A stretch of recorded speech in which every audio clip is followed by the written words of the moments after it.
Bueno, hola a todas y todos que están viendo esta charla, que forma parte del ciclo de charlas organizadas por la revista Pares, que bueno, es una, para quien visita por primera vez el sitio, es una revista electrónica, interdisciplinar y también internacional de ciencias sociales, que busca ser de acceso gratuito y abierto y es semestral.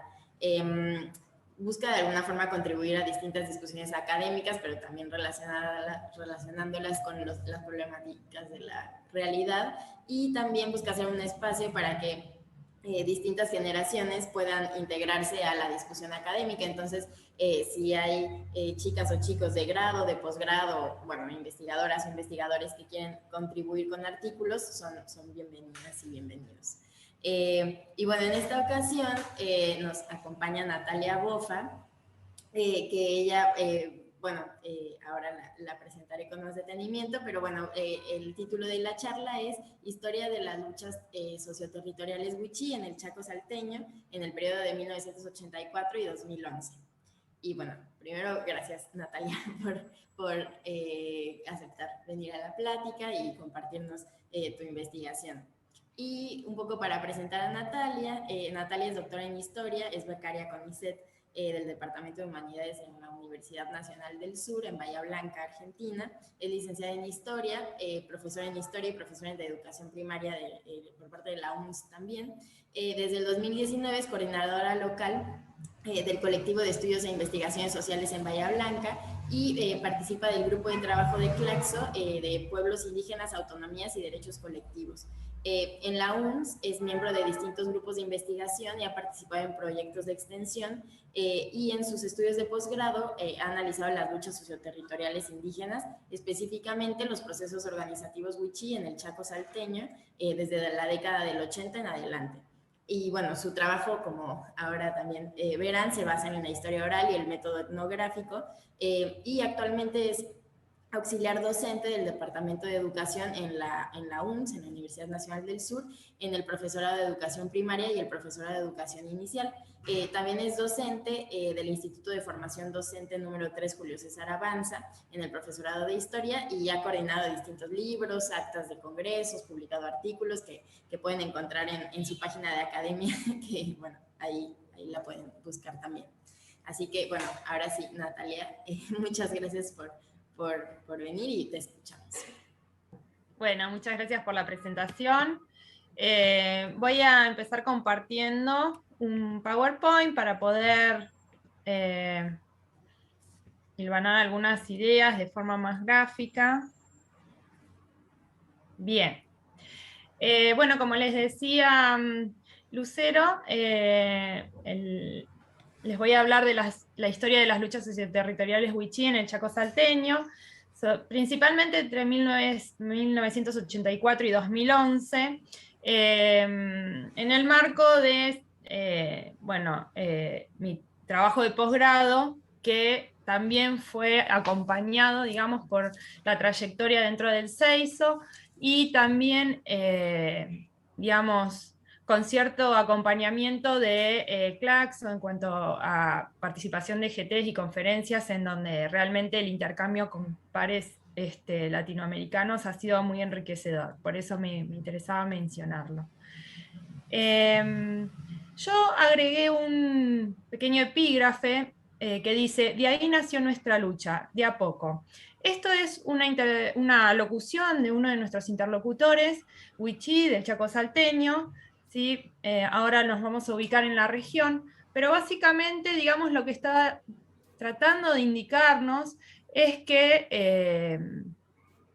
hay un punto de inicio y de explosión o eclosión de las luchas, pero estas luchas son de a poco, quiere decir, son procesos, y más o menos de eso queremos dar cuenta en este trabajo, ¿no? De cómo esos procesos organizativos wichí se van dando a lo largo del tiempo, y que muchas veces aparecen dispersos, aparecen fragmentarios, pero que en definitiva son parte de la recreación, el redireccionamiento de las luchas a lo largo del tiempo largo, y que son parte de esas mismas luchas generalmente ancladas en lo territorial. Por eso lo que yo analizo son las luchas socioterritoriales, pero que en realidad, digamos, el anclaje territorial también involucra otros aspectos de las luchas como salud, educación, etcétera, que no son laterales, son también importantes, pero que sí, cuando se habla de todas esas luchas, se termina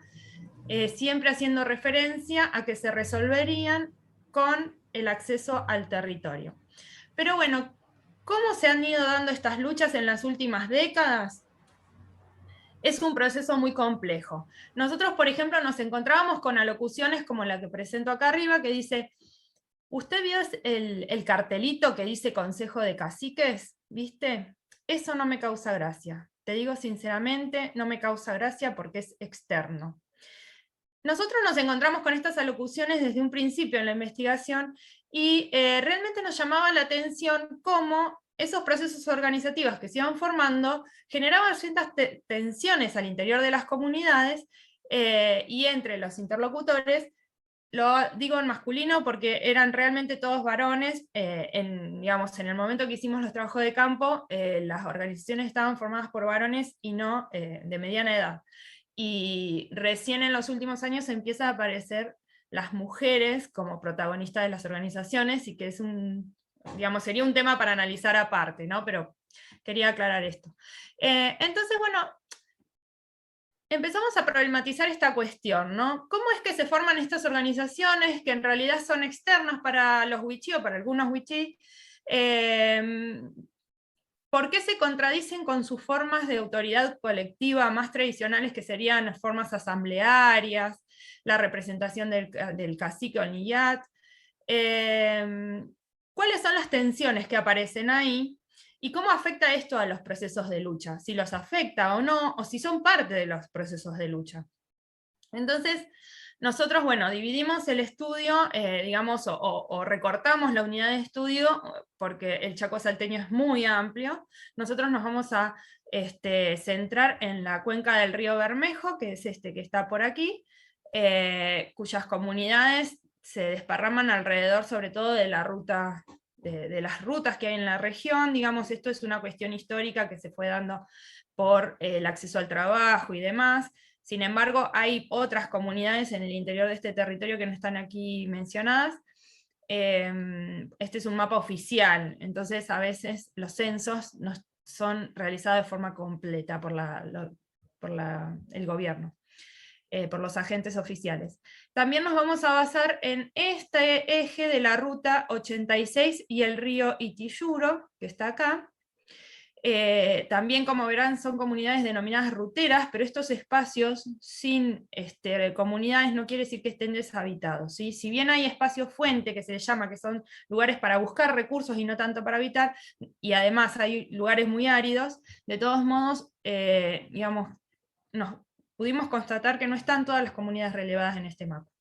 Bien, perdón, y el último espacio, se me fue porque moví el mouse, es el río Pilcomayo, que está aquí arriba, en donde no hicimos trabajo de campo, pero que es una referencia obligada de todos nuestros interlocutores, porque en esa región se dio un proceso de lucha territorial muy importante, en donde se logró obtener el título de propiedad, aunque todavía no fue entregado, pero se logra reconocer la propiedad de 600.000 hectáreas, es un territorio muy amplio para las comunidades de esa zona. Es una lucha de 36 años, muy largo y desgastante, pero entonces que es una referencia obligada para las luchas de otras zonas, que no han logrado ese territorio unificado.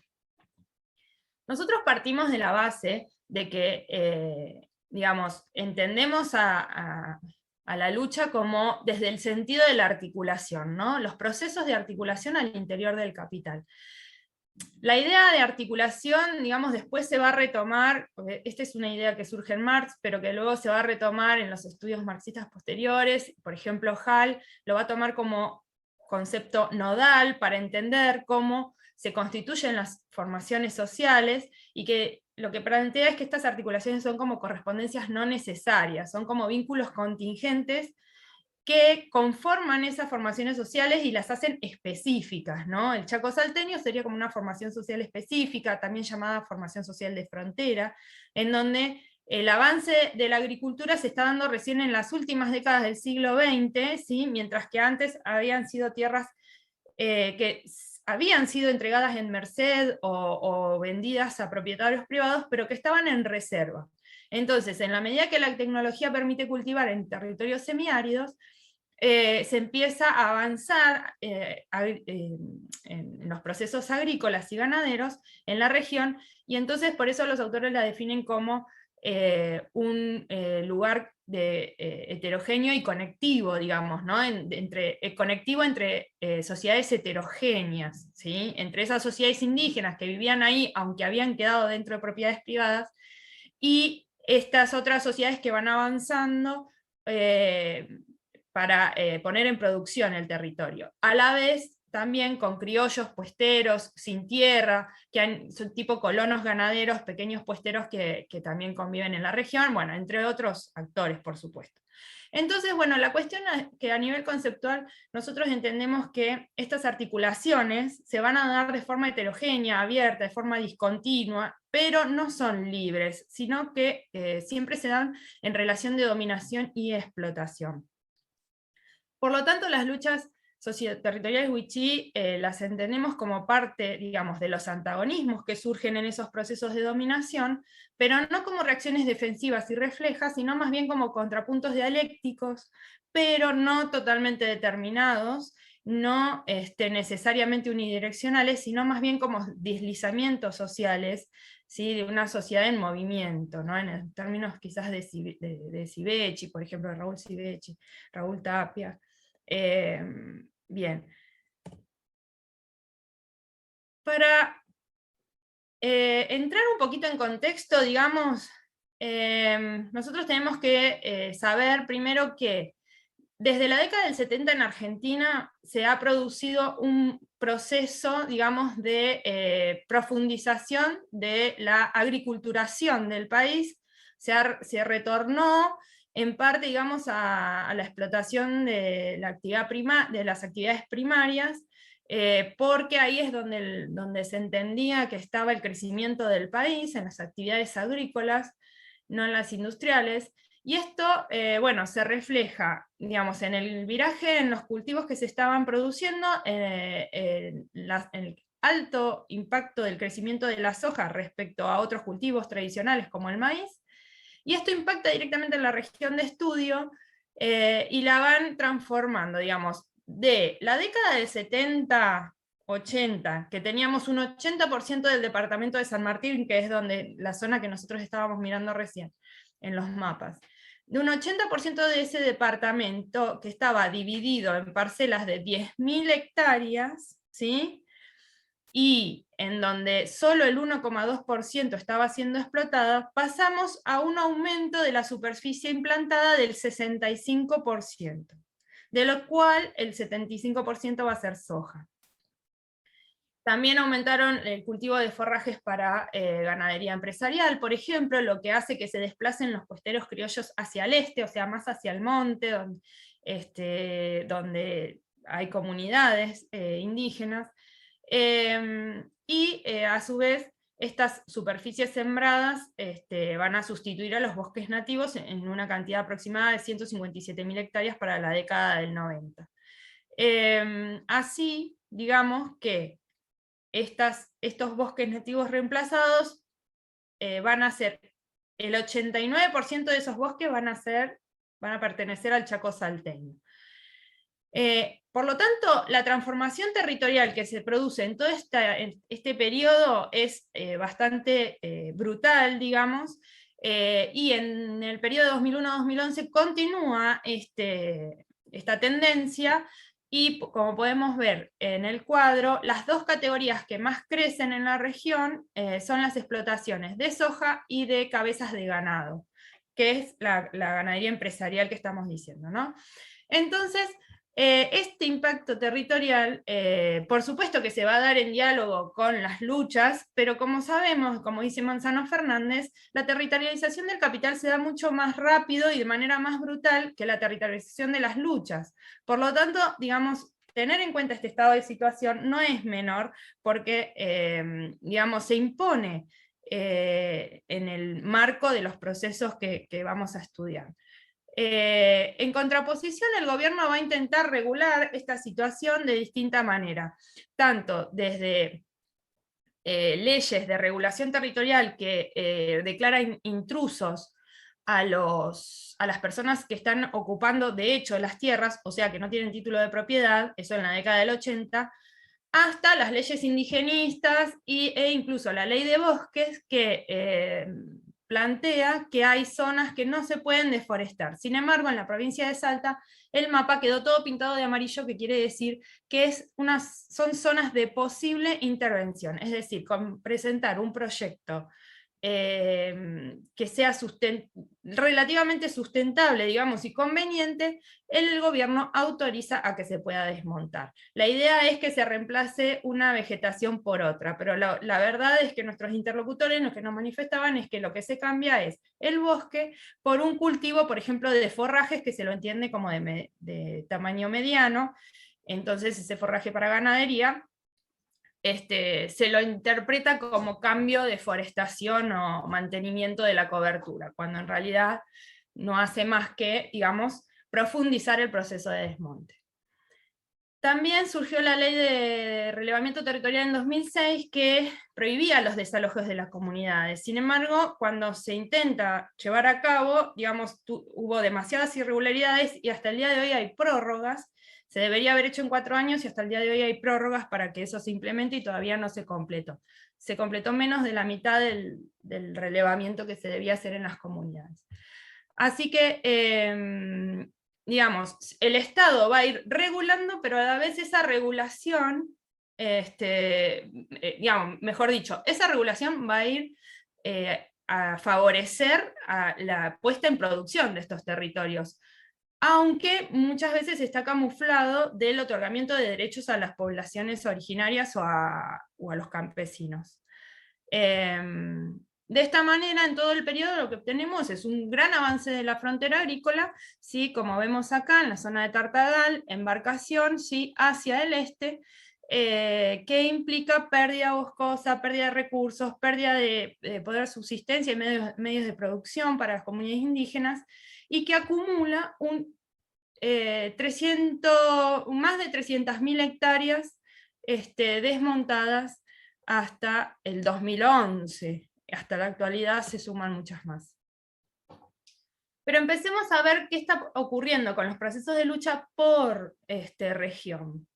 En el Bermejo, por ejemplo, que dijimos que era el río que estaba un poco más al sur, tenemos una situación territorial muy compleja. El mapa oficial nos muestra un territorio dividido en cuadrículas, algunas están más oscuras y otras más claras, pero está todo dividido en cuadrículas, con propietarios, cada cuadrícula. Lo que pasa es que estas tierras no están todas puestas en producción, más bien están en reserva, muchas de ellas.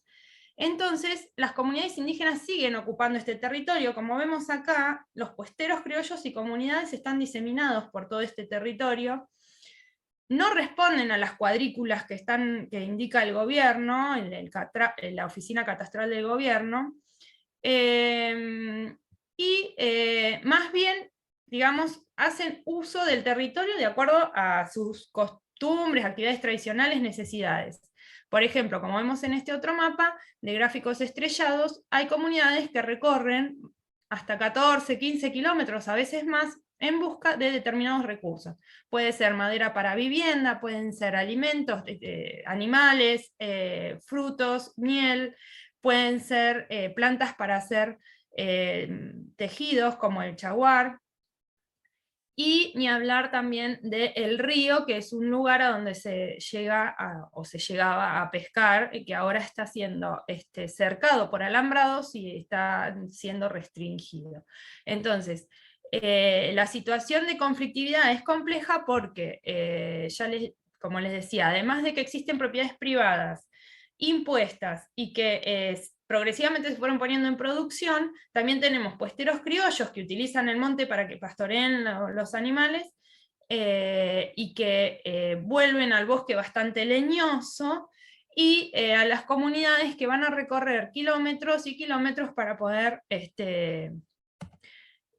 subsistir, digamos, ¿no? A veces realizar una economía de subsistencia, otras veces comercial, pero en definitiva que les permite mantener su forma de vida. Entonces, ante estos procesos se van a formar una serie de organizaciones. En principio, sobre los 80 se forma la Coordinadora Wichí del Bermejo, por ejemplo. Esto tiene antecedentes en el sentido de que ya en la historia local había cierta preocupación por la cuestión territorial,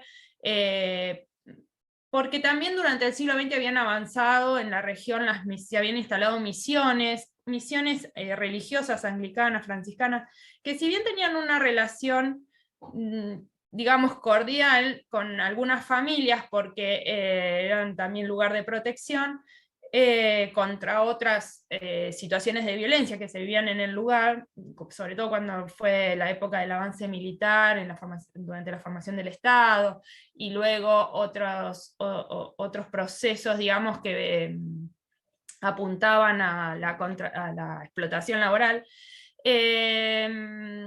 Lo que ocurrió, digamos, es que en la década del 80 estas preocupaciones o intentos de reclamar por los derechos se van a canalizar en organizaciones, ¿sí? Estas organizaciones aparecen sobre todo con el retorno a la democracia a partir del 84 aproximadamente, cuando se van a empezar a capacitar en derecho. En el 85 son sancionadas una ley indigenista nacional y su paralelo provincial, y entonces van a empezar a aprender y a conocer estas leyes para poder bueno, reclamar el territorio y otros derechos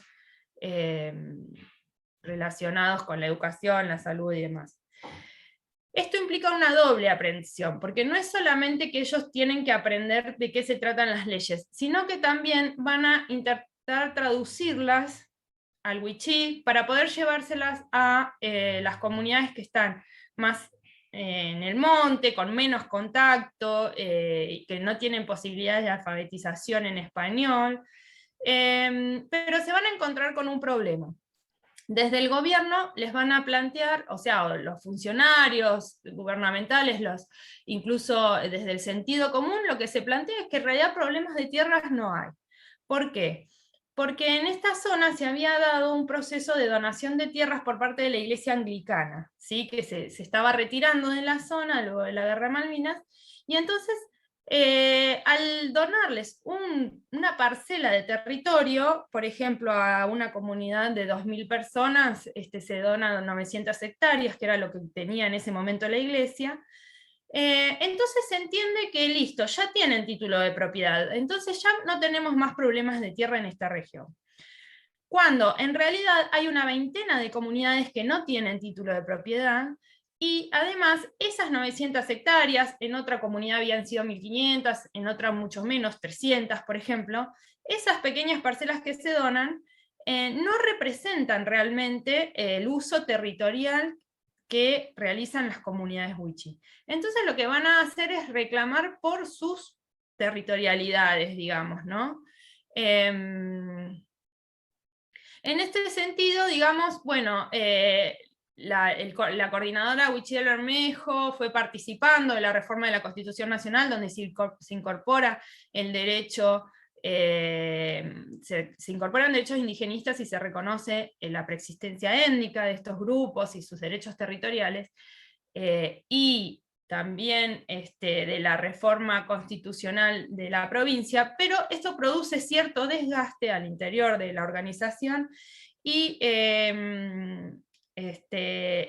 al momento de la reforma de la Constitución provincial se va a ver diluido su trabajo. Entonces se va a formar el Consejo de Caciques, que va a pedir expresamente por escrito participar de la reforma de la Constitución provincial, cuestión que finalmente se le niegan, y entonces la Constitución termina siendo redactada de tal manera que dice que los derechos territoriales indígenas están supeditados a los derechos de terceros. Es decir, que si hay propiedades privadas, digamos, estarían supeditados a esos derechos.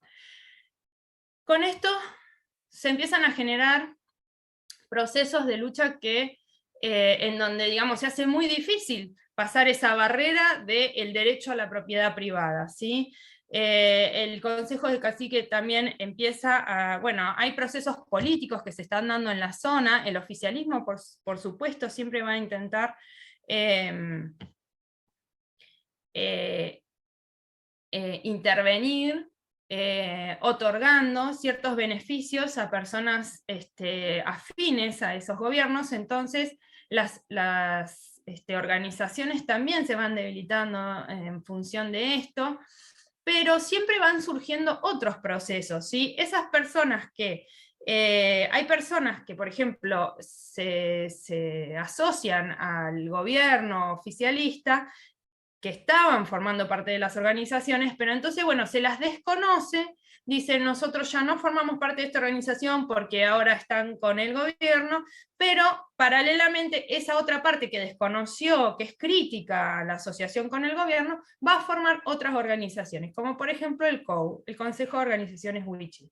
Entonces, digamos, se van redireccionando las luchas, se van recreando, se van formando otras, digamos, se van digamos, formando otros procesos organizativos que permiten continuar con la misma lucha, en definitiva, anclada en lo territorial y en las relaciones comunales, siempre de forma autónoma de otros centros de poder como el gobierno oficial o incluso las ONG.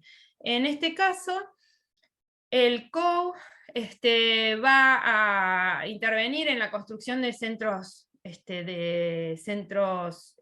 comunitarios para el uso de las personas que tenían que viajar en embarcación, por ejemplo, en la defensa del río, pero también en esas, como son obras que tienen que ver con lo público, también el gobierno va a intervenir.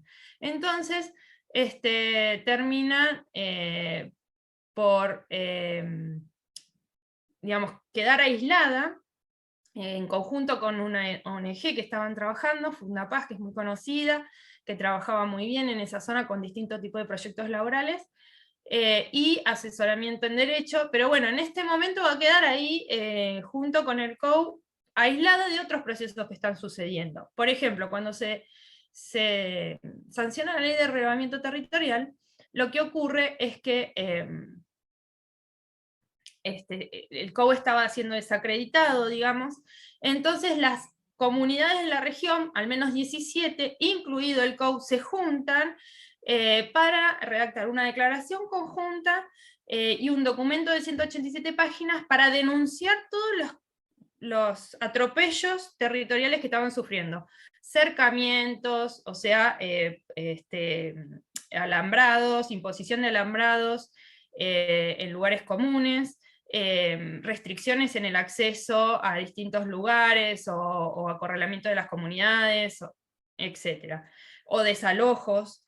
Entonces, este movimiento, que no es una organización, no tiene nombre, va a lograr llegar a Buenos Aires, estar en el momento de la sanción de la ley de bosques, hacer un escrache junto con otras organizaciones en la casa de lo que quien era en ese momento la presidenta, Cristina Fernández, porque lo que reclamaban es que justamente ellos consideraban a la ley de relevamiento como un engaño. Ellos decían, nos van a otorgar o nos van a dar, nos van a reconocer cierta posesión del territorio, la ley no otorga propiedad, así que solo reconocimiento de posesión, pero cuando esté todo cercado, nos van, digamos, el resto va a quedar liberado a la producción. Vamos a quedar como islas de bosques, nos decía. Quizá no voy a leer la alocución que cité aquí porque es muy larga, pero en definitiva lo que se plantea es esa sensación de engaño, de acorralamiento, eso se repite en todas las alocuciones, y entonces genera estos procesos organizativos heterogéneos que luego se van a traducir en comisiones vecinales, comisiones sectorizadas, comisiones territoriales, ¿sí?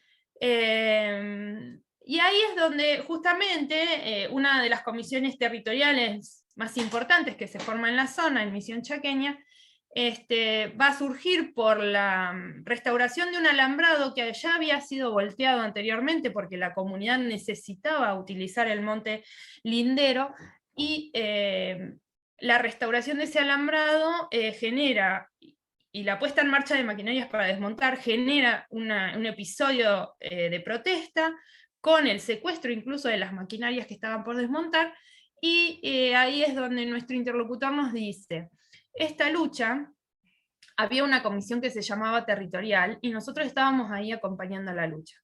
Se convenía de desmontar nuestro territorio, y había topadoras y tractores en ese momento. Entonces, cuando nosotros hemos ido a parar ese desmonte, entonces de ahí nació nuestra lucha. De a poco. Nosotros habíamos citado este epígrafe al principio porque nos parecía representativo de lo que ocurre en territorio y de cómo se van componiendo estas luchas territoriales específicas, ¿no? En algún momento, digamos, explota, pero ya venían, estas mismas personas que nos estaban contando esto, ya venían formando parte de las organizaciones anteriores que venimos nombrando. Pero sin embargo dice, ahí nació nuestra lucha. En ese episodio es cuando forman la comisión territorial, como una nueva organización, pero recreada de todas las anteriores que venían apareciendo. Y el de a poco, como decía hoy, indica que es un proceso, que eso empieza ahí y no termina, que continúa y que tiene sus antecedentes antes.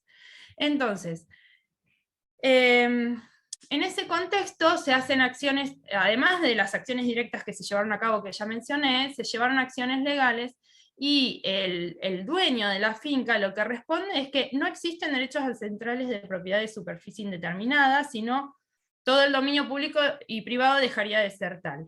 Bueno, lo que intenta decir esta persona es que no se le reconoce, se le niega la territorialidad a estos grupos indígenas que están reclamando su territorialidad preexistente, que es un derecho constitucional. De todos modos, lograron detener el proceso de alambrado. En definitiva, en esta región lo que ocurre entonces, o lo que podemos ver, son organizaciones wichí institucionalizadas, formales, que quiere decir que algunas lograron constituirse y sacar su personalidad jurídica ante el Estado, y otras no, que no son menos importantes por eso. También prácticas políticas desbordantes, esta cuestión de que hay una organización, pero también se generan otros reclamos y se juntan, por ejemplo, cuando se juntaron en el mercado artesanal para hacer el documento de 187 páginas. Se reeditan viejas prácticas políticas y se recrean esas formas de organización para sostener cierta autonomía, ¿no? Como yo les decía, si alguien se asocia con alguna persona de poder, entonces se separan, pero se reedita, eso se vuelve a formar otra organización que tenga autonomía, y lo mismo pasa con las organizaciones no gubernamentales. Pero decíamos que también habíamos analizado el Itiyuro. Lucero, decime cuánto me falta porque no llevo la cuenta del tiempo. Y le decíamos esto, que nosotros analizamos esta región y encontramos la misma situación que en el Bermejo: recorridos de largos kilómetros contrapuestos a parcelas cuadriculadas, que son las propiedades privadas a donde fueron quedando las encerradas, digamos, las comunidades. Cuando quieras, Lucero, vos decime, interrumpime, sí, así. Todavía no sale ningún anuncio y quedan alrededor de, según mis cálculos, como 15 minutos. Perfecto, estamos bárbaros entonces. Bueno, entonces seguimos con las luchas del Itiyuro. En esta zona, esa es una característica, digamos, histórica, esto de las propiedades privadas, porque ya en 1853 se constata que esto fue entregado a merced a un militar boliviano, y a partir de ahí se empezó a vender y revender y se fue dividiendo en parcelas más pequeñas. Pequeñas no tanto, porque la propiedad original era como de 40.000 hectáreas, enorme, y además había otras entregadas alrededor, entonces digamos que todo va quedando en reserva, las personas que vivían ahí nos decían, nosotros no sabíamos que esto era privado, nunca nos enteramos hasta que llegaron las maquinarias, hasta que llegan a poner un alambrado. Entonces, bueno, se empiezan a producir estos procesos justamente con el avance de la frontera agrícola, y, por ejemplo, Hohtetoy es una de las comunidades que va a empezar con un proceso de lucha muy particular, porque ellos logran finalmente obtener el título de propiedad, en realidad la posesión. Nunca el título se termina de entregar porque se empiezan a poner trabas burocráticas, pero la cuestión es que Hohtetoy es una comunidad que está en el kilómetro 18 de la ruta 86, y que en 1989 va a recibir, digamos, la visita del director del IPA, que sería el Instituto Provincial del Aborigen, ahora se llama IPIS, y entonces nos contaban, por ejemplo, no, perdón, entonces, no, querían, apareció ese director para donar 27 hectáreas, y estas 27 hectáreas, por supuesto, eran muy insuficientes para la vida de la comunidad. Luego también le van a otorgar 17 hectáreas linderas, pero también insuficientes. Entonces, cuando aparece, digamos, lo que tenemos de complejo en este caso es que el que aparece a proponer la donación es el mismo director del Instituto Provincial del Aborigen, digamos, desconociendo los derechos territoriales de la comunidad y más bien tratando de regular el uso territorial y la puesta en producción, ¿no? Por parte del empresario, que era el propietario privado. Y como decíamos, en la provincia siempre los propietarios privados, digamos, tienen como cierto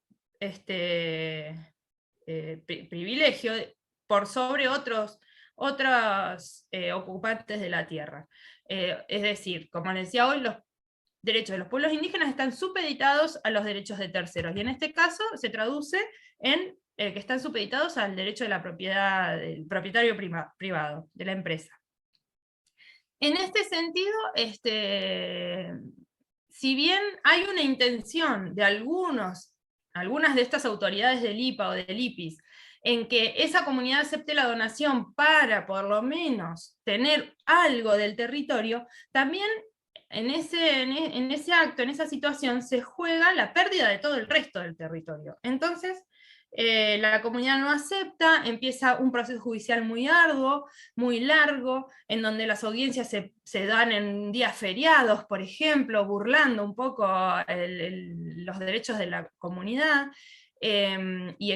y mostrando gravemente la connivencia entre empresarios y poder judicial, por ejemplo. También el gobierno otorga permisos de deforestación sobre estas tierras cuando la situación no estaba determinada todavía, digamos, no estaba resuelta a nivel judicial.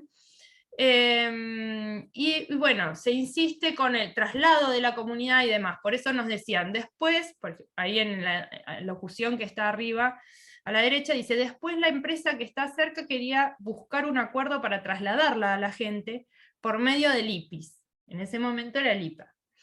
Y vino uno delegado de Raza Wichí y dijo, ustedes tienen que aceptar, apoyando a la empresa, yo les sugiero que hagan caso. ¿Sí? Esto es en otro momento, en donde querían trasladar a la comunidad en 1996. Y entonces vemos cómo, digamos, una autoridad, dicen ellos mismos, de Raza Wichí, intenta, ya les digo, digamos, que al menos acepten algo del territorio, pero a la vez está negándoles todo el resto. Y con esto lo que nosotros analizamos es que no se dan, digamos, no es que tenemos que entender estas luchas como entre dos actores totalmente antagónicos y contradictorios en el sentido de que son los empresarios contra los wichí. No, hay agentes ahí que están formando parte de ese bloque hegemónico, ¿sí? Los propios wichí que están tratando a veces de acordar y negociar, pero que terminan formando parte de lo que el poder está tratando de imponer, justamente. Entonces, estas complejidades que se dan en las luchas nos indican que en realidad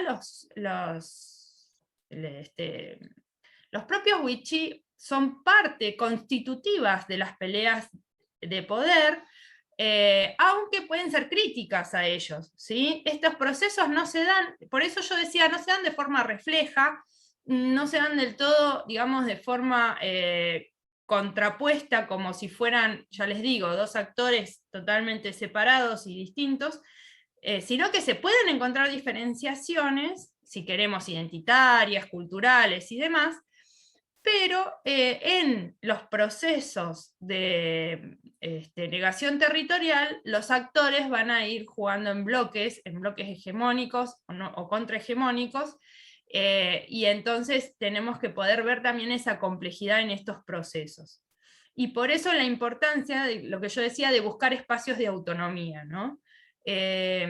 Porque ya lo dije cuando estaba hablando del Bermejo, hay actores que se van a asociar con sectores del poder y que van a ser desconocidos por los otros que buscan mayor autonomía. Y bueno, y así, de todos modos, la empresa fue avanzando con los desmontes y se va a ir perdiendo el territorio. Por eso nos decían también, como dice abajo a la izquierda, ahí salían a cazar el cacique, y los otros miembros. Ahora hay animales para cazar, pero hay que ir lejos, porque todo lo que era monte ahora es campo, por Desde el Sur, que es la empresa en este caso que está desmontando.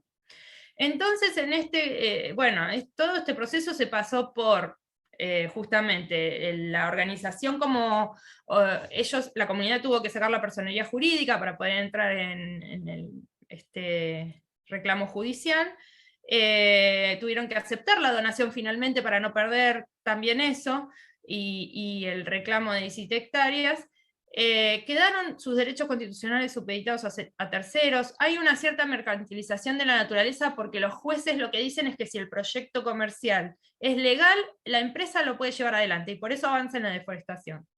Hay violencia física, institucional, ambiental en este caso. ¿Por qué? Porque en todo el transcurso de estos años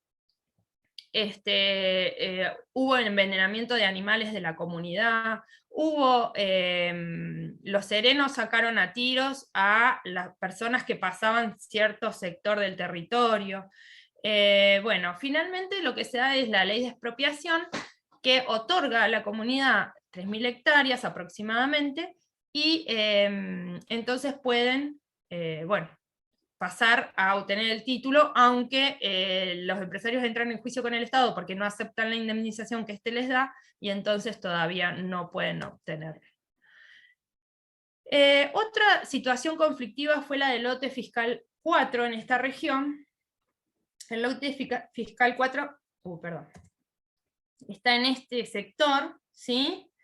Pero la donación del lote fiscal lo hace el gobierno, justamente fiscal porque es un lote del gobierno, no es de un propietario privado. El gobierno va a donar esto a las comunidades de la zona. Son 13.000 hectáreas, ¿sí?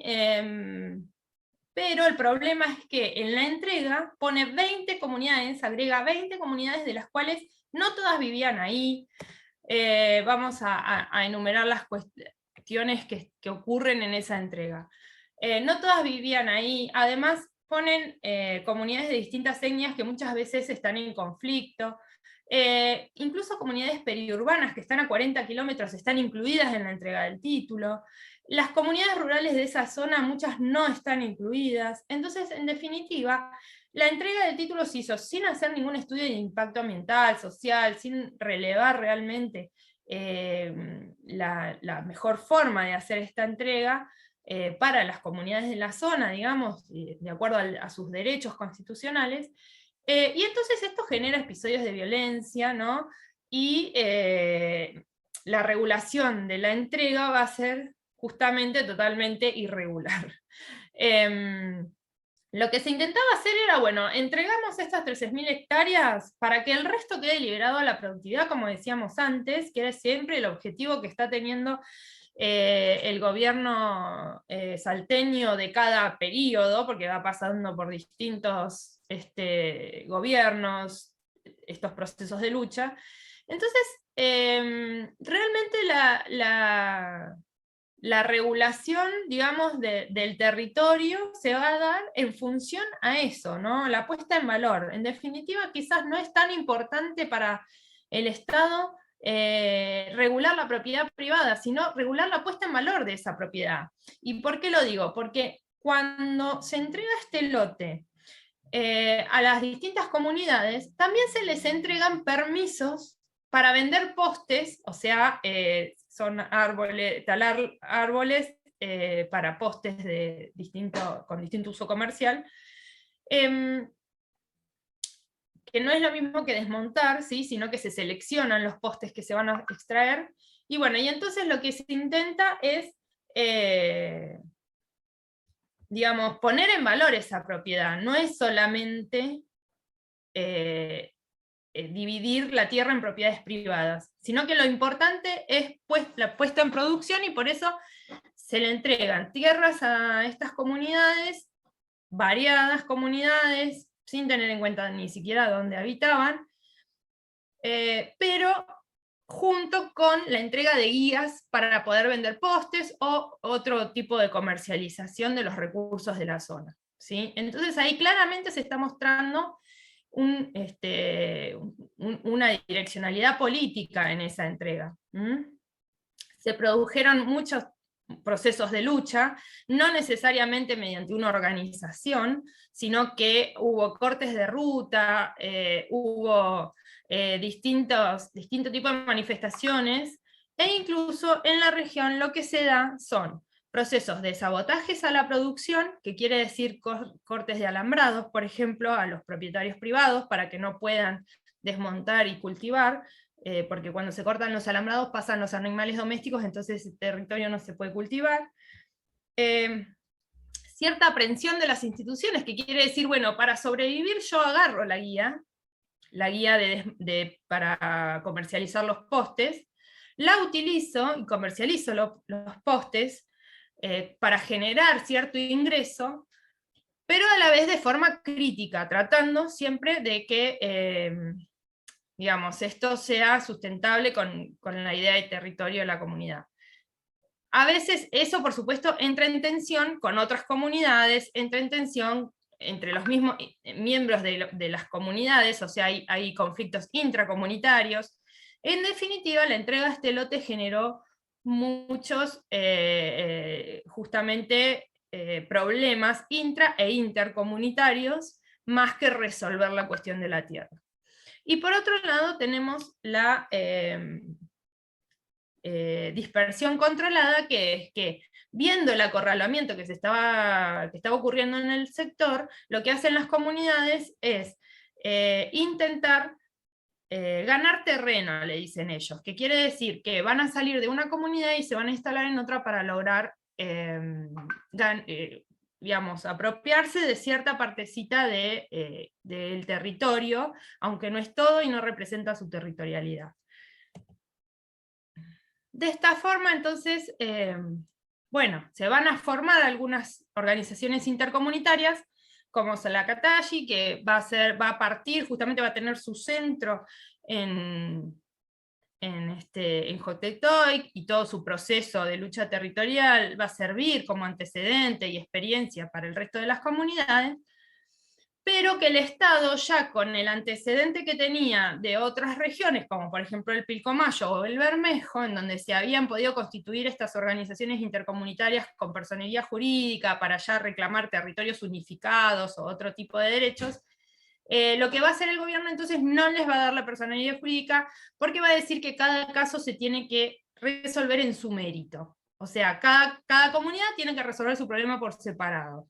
De esta forma, digamos, la organización se va a ir diluyendo también, y además porque va a entrar en conflicto con, como les decía, en esos conflictos intra e intercomunitarios que tenían también con el lote fiscal 4, con Joctetoy también. Bueno, en paralelo a esto va a surgir el desprendimiento de Yohuiz, ¿sí? El gran conglomerado Huichí es un conglomerado heterogéneo, que abarca mucho territorio en el norte de Argentina, Salta, Formosa, Chaco.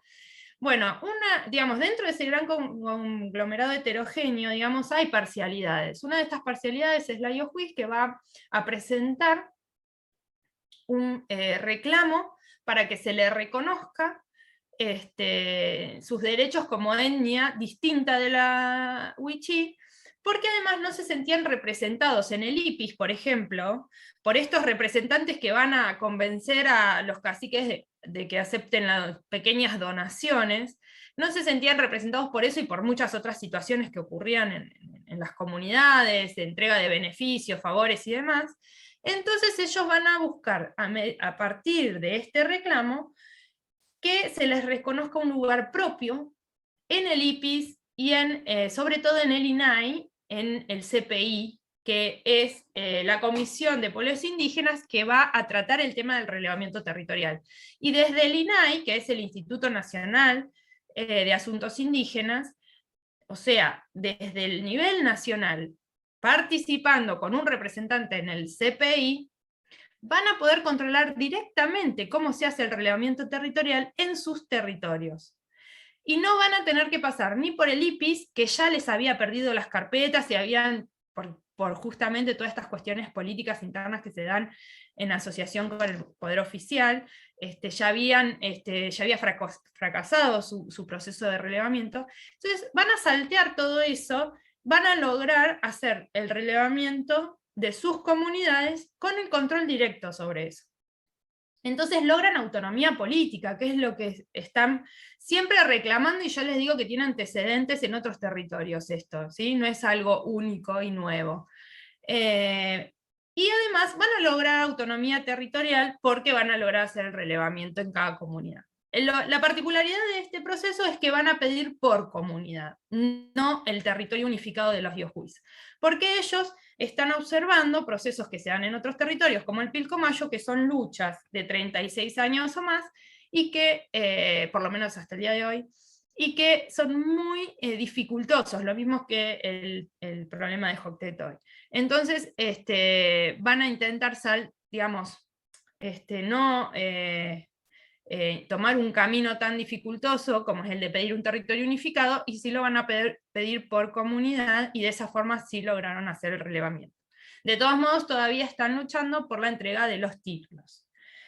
No voy a leer las alocuciones en este caso para poder avanzar, pero bueno, en realidad hay una que me interesa mucho, que es la de que está abajo a la izquierda, porque cómo ellos aprenden algunas de las cuestiones o de las visiones de nuestras concepciones raza y bueno, también van a aprender lo que es otras cuestiones, ¿no? Pero, por ejemplo, ellos dicen, mientras nosotros hacemos trámite de la raza, también como la parte yohuís, para que el gobierno ponga también por nosotros otra gente más participando. O sea, mientras nosotros hacemos el trámite de la raza, dice, ¿no? Para ellos la raza es un trámite. Si bien, como les decía, hay parcialidades preexistentes dentro del gran conglomerado Wichí, para ellos hacer que los reconozca el Estado en realidad es un trámite, es el trámite de la raza, dicen ellos, porque en realidad ellos no necesitan el reconocimiento del Estado para existir como parcialidad. Entonces, bueno, ¿para qué lo hacen este trámite de la raza? Para que pongan otra gente más participando. Es interesante cómo ellos aprenden los tecnicismos del Estado para utilizarlos a su favor. Bien. En síntesis, entonces, en este sector lo que tenemos, la territorialización estatal y capitalista, desde el siglo XIX, que se confronta a las territorialidades de Wichí, que tienen que ver con estos recorridos que yo les mostraba en el mapa estrellado, y que tienen que ver con esto de sobrepasar los límites impuestos. También hay un cuestionamiento de los espacios preasignados, estos espacios fijos que se les otorga a las comunidades, ¿no? Y se busca siempre la autonomía espacial, aunque van a tomar las leyes preexistentes, las leyes que se van sancionando, como la del relevamiento, para lograr esa autonomía espacial. Y bueno, frente a las distintas estrategias de fragmentación hegemónica, como puede ser esta intención de esta, digamos, negación de otorgarle personalidad jurídica a una organización intercomunitaria, como el Salacatashi, buscan la autonomía política por otro lado, como la del desprendimiento y ojuicio. ¿Se entiende? Entonces, en definitiva, lo que se quiere ver es que las luchas están siendo permanentemente renovadas. Quizás la imagen del fondo representa un poco esto, ¿no? Ante la opresión que se viene dando, surgen otras ramas, otros caminos posibles para continuar con la lucha. Y finalmente yo les quería hablar del Pilcomayo. Tiene la misma complejidad territorial, los mismos recorridos que se pueden marcar en el mapa estrellado que en las otras regiones. Son dos grandes lotes, el 55 y el 14, que son los que abarcan las 623.000 hectáreas que hoy les comentaba, y que se pidieron en conjunto, pero hubo, digamos, un largo proceso de reclamo y de acuerdos con los criollos puesteros que estaban viviendo ahí ya desde el principio del siglo XX. De todos modos, el mayor opositor fue el gobierno, y a mí lo que me interesa resaltar de acá, porque esto es la parte del Pilcomayo lo analizo de forma comparativa con las otras dos regiones, y yo me pregunto, ¿por qué en el Pilcomayo se pudo pedir un territorio unificado y el reclamo se hizo en una institución unificada, que es la Cajonat, y no se pudo lograr esto en las otras regiones? No se pudo o no se quiso. Entonces, bueno, yo hago como una comparativa de los procesos de cada región, y entonces vemos que en lo institucional, digamos, tenemos organizaciones formales no centralizadas. Formales quieren decir que tienen personalidad jurídica, pero no son centralizadas, que quiere decir que no tienen una organización jerárquica.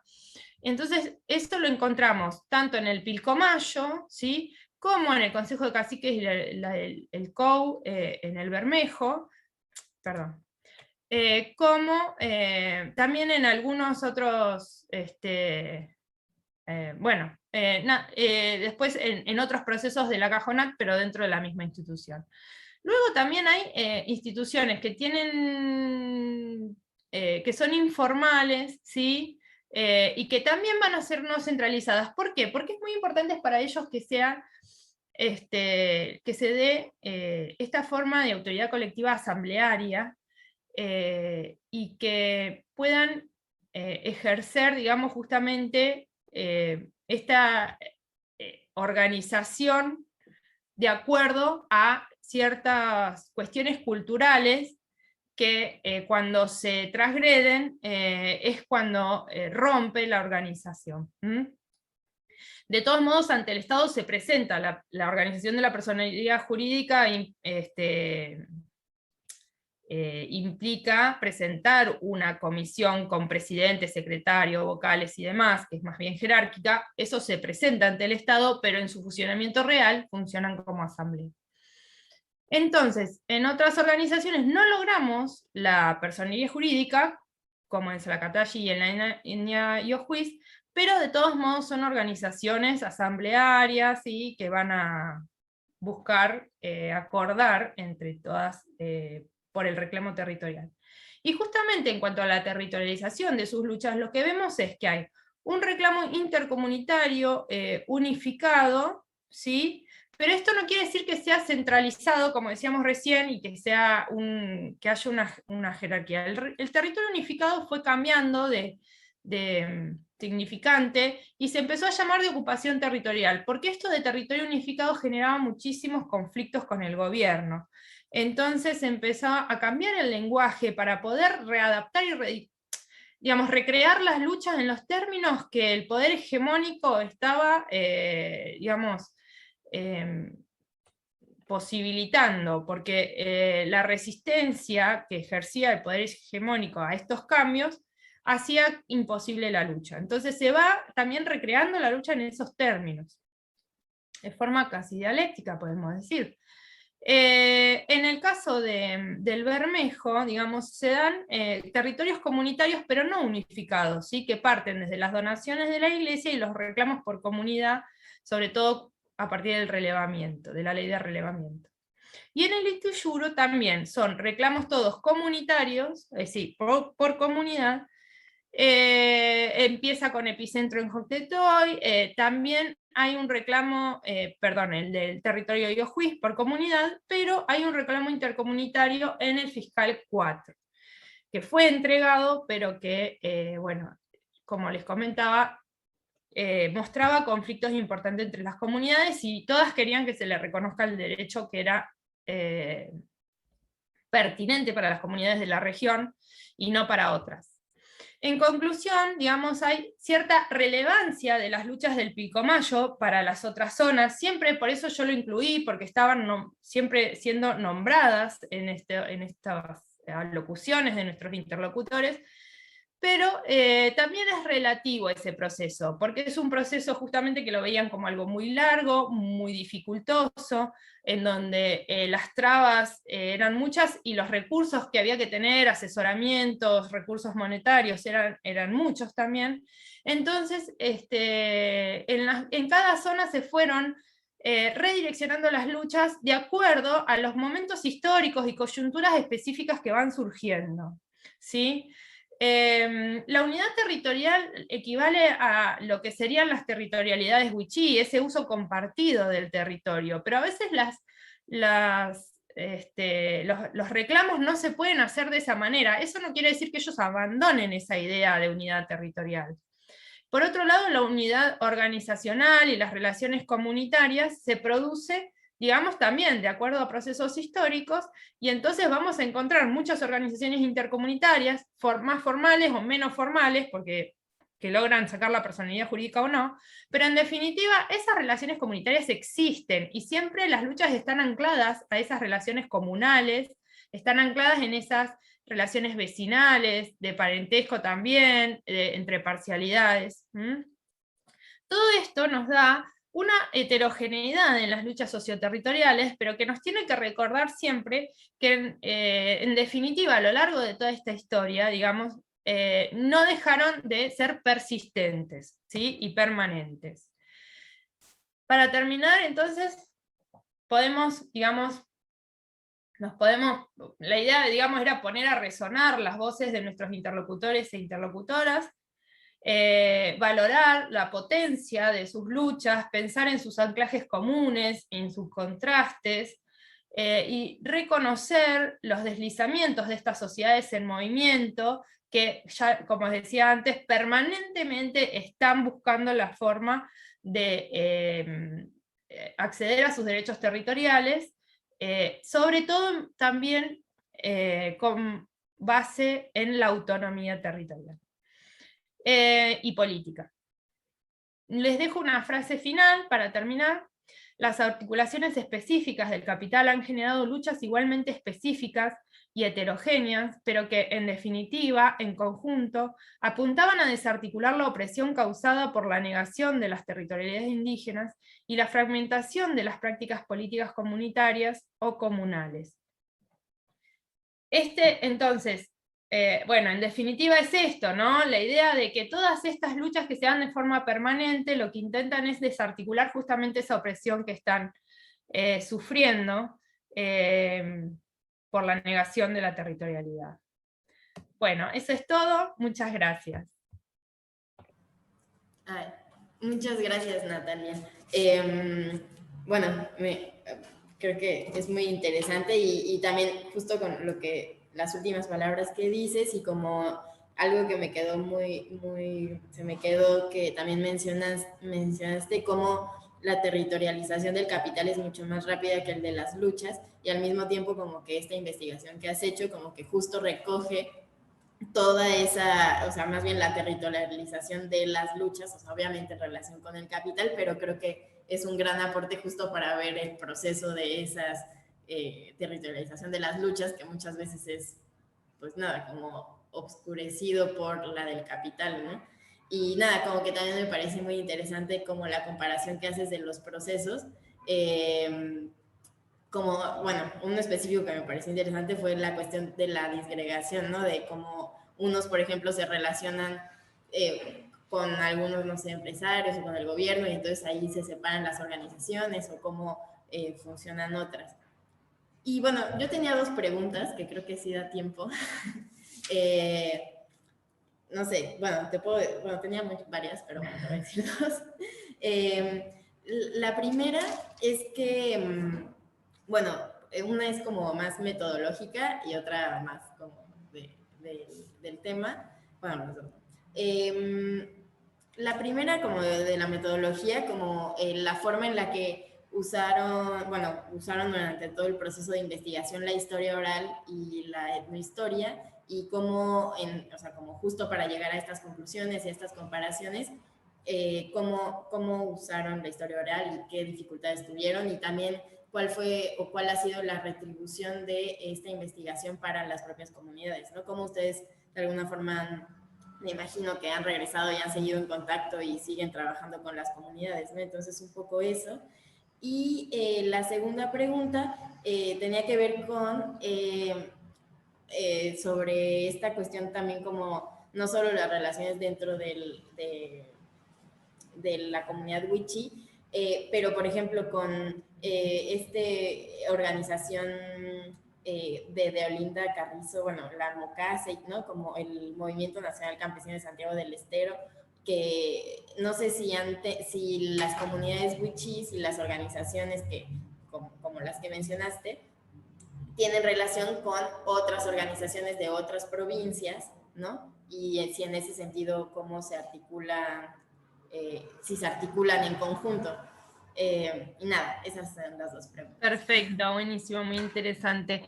Bueno, con respecto al método, que no me nombré nada, en realidad en la exposición sí es un método que se basa en la historia oral y en la entrevista etnográfica. Yo en general digo, en realidad mi método no se basa en la observación participante, porque yo hago trabajos de campo que son más bien cortos para lo que es en relación a otros trabajos de campo antropológicos, pero que en general van a ir, digamos, de todos modos, digamos, hay cierta observación participante o observación no participante, porque en la medida que uno se mete en el territorio, digamos, incluso hemos sido invitados, o en el caso mío, fui invitada a asambleas o a cursos de capacitación que ellos recibían en derecho, y entonces en esos entornos sí he podido observar cómo se produce todo el trabajo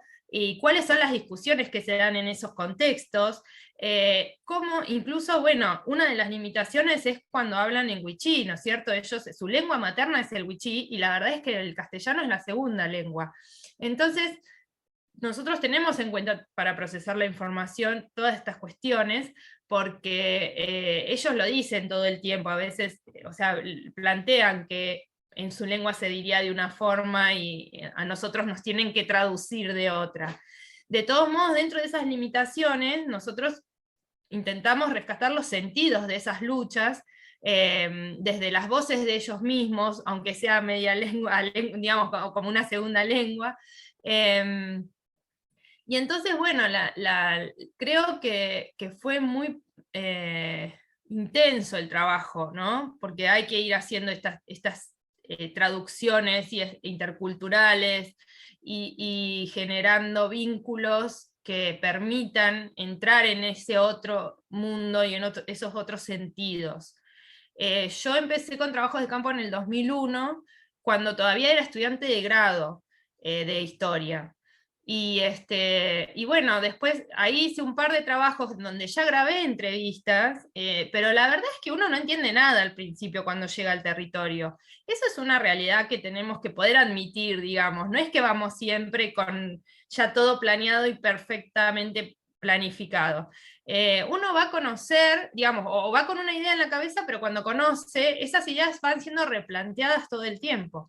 Una vez que termino la carrera de grado y que empiezo con la planificación de mi posgrado, que me llevó muchos años igual por otras cuestiones de familia y demás, y de trabajo, en realidad de necesidad de trabajo, entonces uno va incorporando marcos teóricos, va trabajando a ver cómo se puede hacer ese otro trabajo de campo, los siguientes trabajos de campo, y bueno, nosotros lo que decidimos es trabajar en extensión también en paralelo para que todo el material que se recogiera en el trabajo de campo pudiera ser editado en videos o en audios y devuelto a la comunidad.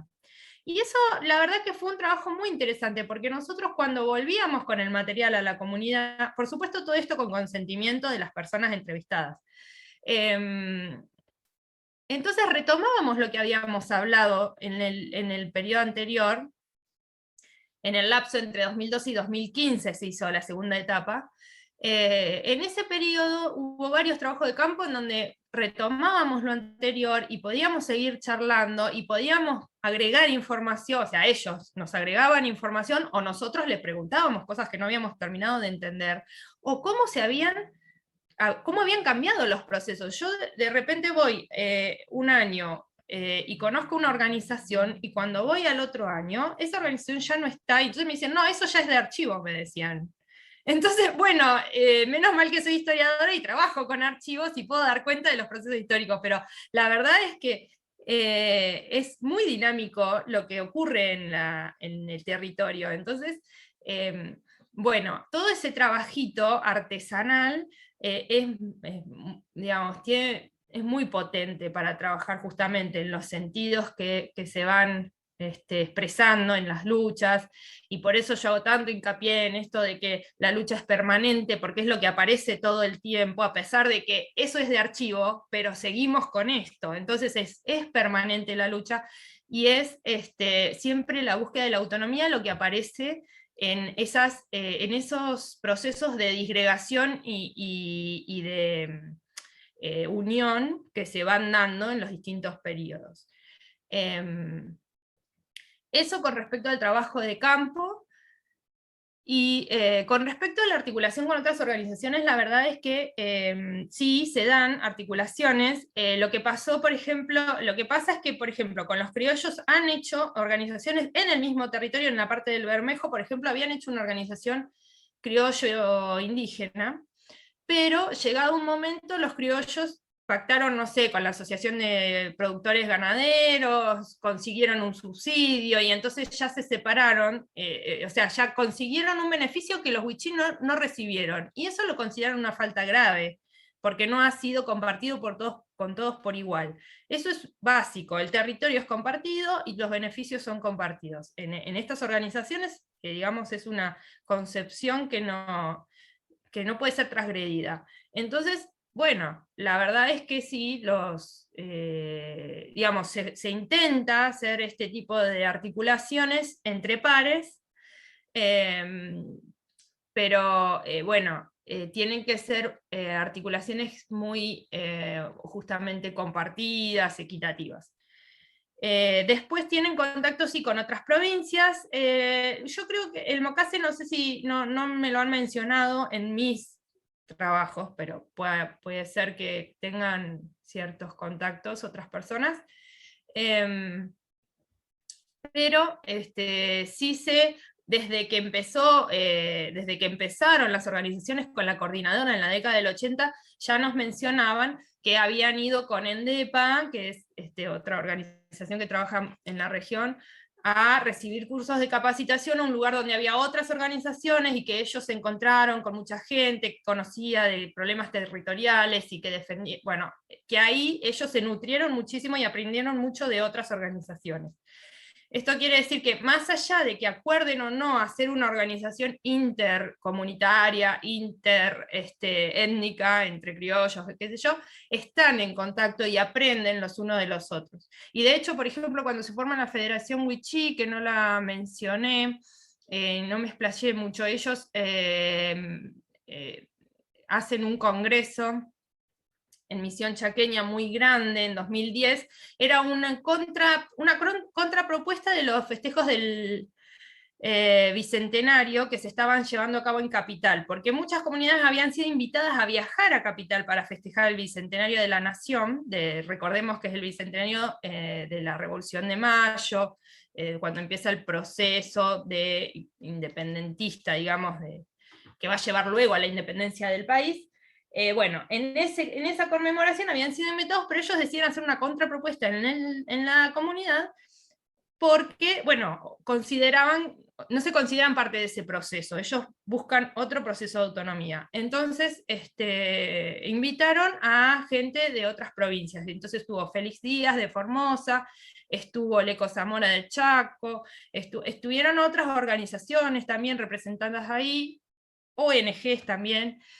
Fue un acto muy importante, un congreso muy importante, ahí se firmó el documento Tierra, en donde se establece la lucha justamente por el territorio en conjunto, el manifiesto Huichí, que habla de basta de desunión, entonces habla de que tienen la intención de unirse, pero después en territorio y en la vida cotidiana se dan estas situaciones en donde interviene el poder político, con intercambio de favores, con beneficios, y la verdad es que la urgencia del día a día hace que muchos acepten estos favores y estos beneficios, porque lo necesitan realmente a nivel material. Y bueno, y por otro lado se van dando, digamos, esos procesos de unión y de autonomía, que a veces no quiere decir que se peleen totalmente y no se hablen más con el que está trabajando con el oficialismo. Simplemente dicen, no, mira, estas son cosas separadas, las vamos a trabajar por separado. Luego, las relaciones interpersonales, intersubjetivas, pasan por otro lado, digamos, porque ellos mismos entienden que la persona que acepta el beneficio es por necesidad, mayormente, ¿no? Entonces, bueno, lo que no puede faltar es